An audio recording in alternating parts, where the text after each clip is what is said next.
نحمده ونصلي على رسوله الكريم أما بعد فأعوذ بالله من الشيطان الرجيم بسم الله الرحمن الرحيم رب اشرح لي صدري ويسر لي أمري واحلل عقدة من لساني يفقهوا قولي۔ صحبت اور غسل جنابت۔ صحابہ کرام رضی اللہ عنہم کے درمیان غسل جنابت کا ایک مسئلہ زیر بحث آیا۔ ایک گروہ کہتا تھا کہ غسل صرف دخول پہ فرض ہو جاتا ہے، انزال شرط نہیں، یعنی واٹر ڈسچارج جو ہے وہ ضروری نہیں۔ دوسرا گروہ بیان کرتا تھا کہ وجوب غسل کے لیے دخول کے ساتھ انزال بھی شرط ہے۔ یہ طویل مباحثہ کسی فیصلہ کن صورت پر منتج نہ ہوا۔ آخر قرار پایا کہ ام المومنین حضرت عائشہ رضی اللہ عنہا سے دریافت کیا جائے۔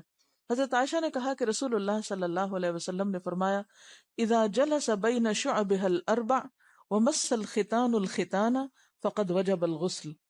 جب مرد عورت کی چار شاخوں کے درمیان بیٹھ جائے اور اس کا محل ختنہ عورت کے محل ختنہ کے ساتھ مس کرے تو غسل واجب ہو جاتا ہے۔ تو مسئلہ یہ ثابت ہوا کہ صرف دخول پر ہی مرد اور عورت جنبی ہو جاتے ہیں اور ان پہ غسل واجب ہو جاتا ہے، انزال یعنی منی کا نکلنا شرط نہیں۔ جنابت کے احکام۔ وجوب غسل کی حالت کو حالت جنابت کہتے ہیں۔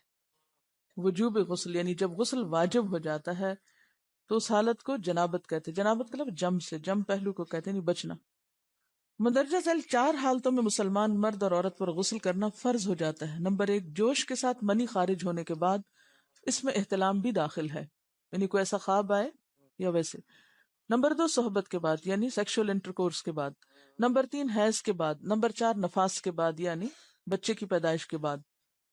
اس میں یاد رکھیے کہ بہت سے لوگ پوچھتے ہیں کہ اگر خواتین انٹرنل چیک اپ کرواتی ہیں تو کیا اس سے غسل واجب ہوتا ہے؟ تو کوئی غسل واجب نہیں ہوتا جب تک کہ ان چار چیزوں میں سے کوئی چیز نہ ہو۔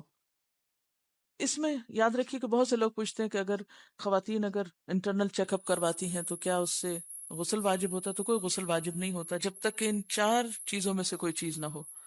صرف منی خارج ہونے سے بات نہیں، بلکہ جوش کے ساتھ منی خارج ہونے کے بعد غسل واجب ہوتا ہے۔ رسول اللہ صلی اللہ علیہ وسلم نے فرمایا، جب تم عورت کی چار شاخوں کے درمیان بیٹھ کر صحبت کرو تو تم پر غسل واجب ہو گیا اگرچہ منی نہ نکلے۔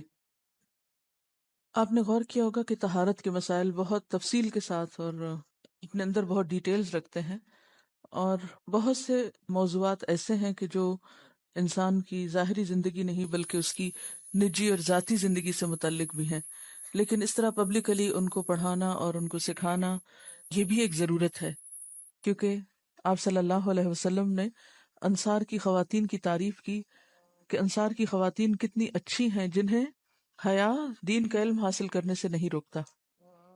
تو سوال یہ پیدا ہوتا ہے کہ آخر اتنی تفصیلات کیوں؟ اور بعض لوگ اس کو ناپسندیدہ قرار دیتے ہیں، تو ایسا کرنا ناسمجھی کی علامت ہے۔ ہم دیکھتے ہیں کہ انسان اگر اللہ کے بتائے ہوئے طریقے کے مطابق زندگی بسر کرتا ہے تو اس میں خیر ہی خیر ہے، اور وہ صرف خیر اس کی اپنی ذات تک نہیں رہتی، بعض اوقات دوسروں کی بھلائی کا ذریعہ بھی بن جاتی۔ عورت کو بھی احتلام ہوتا ہے۔ ام المومنین حضرت سلمہ رضی اللہ عنہا روایت کرتی ہیں کہ حضرت ام سلیم نے رسول اللہ صلی اللہ علیہ وسلم سے کہا، اے اللہ کے رسول، یقیناً اللہ حق سے نہیں شرماتا، یعنی حق بات اور ایک ضروری بات جو ہے اس کو واضح کرنا ضروری ہوتا ہے، اور اس معاملے میں شرم سے کام نہیں لینا چاہیے، کہیں ایسا نہ ہو کہ انسان انجانے میں غلط کام کرتا رہے۔ تو یہ کہہ کر انہوں نے مسئلہ پوچھا، کیا عورت پر غسل ہے جبکہ اس کو احتلام ہو؟ آپ نے فرمایا ہاں، لیکن جب پانی کا نشان دیکھے یعنی منی دیکھے۔ اس پر حضرت ام سلمہ نے شرم سے منہ چھپا لیا اور عرض کیا، اے اللہ کے رسول، کیا عورت کو بھی احتلام ہوتا ہے؟ آپ نے فرمایا ہاں ہوتا ہے، تیرا داہنا ہاتھ خاک آلود ہو، یعنی یہ ایک پیار کی ڈانٹ تھی۔ اور اس میں ہو سکتا ہے کہ مزاج کا فرق ہو، بعض خواتین کے ساتھ ایسا نہ ہو اور بعض کے ساتھ ایسا ہو، لیکن اس میں جو اصل چیز ہے وہ ایکسیسو واٹر ڈسچارج ہے۔ اس میں کہیں ایسا نہ ہو کہ لیکوریا وغیرہ کے ساتھ اس کو ریلیٹ کر دیا جائے، دونوں چیزوں میں فرق ہے۔ اور احتلام جو ہے وہ سوتے وقت ہوتا ہے، یعنی سو کر اٹھنے پر اگر انسان اپنے کپڑوں پر زیادہ ڈسچارج دیکھے، خواہ کوئی خواب یا کوئی فیلنگ یاد نہ بھی ہو، تو پھر غسل کرنا ضروری۔ معلوم ہوا کہ عورت یا مرد نیند سے اٹھ کر اگر تری یعنی نشان منی دیکھیں تو یہ احتلام کی علامت ہے، لہٰذا ان پر غسل کرنا فرض ہو جاتا ہے۔ اور اگر احتلام کی کیفیت انہیں یاد ہو لیکن نشان نہ پائیں، یعنی خواب یاد ہے لیکن کوئی سامنے علامت نہیں، تو غسل فرض نہیں ہوگا۔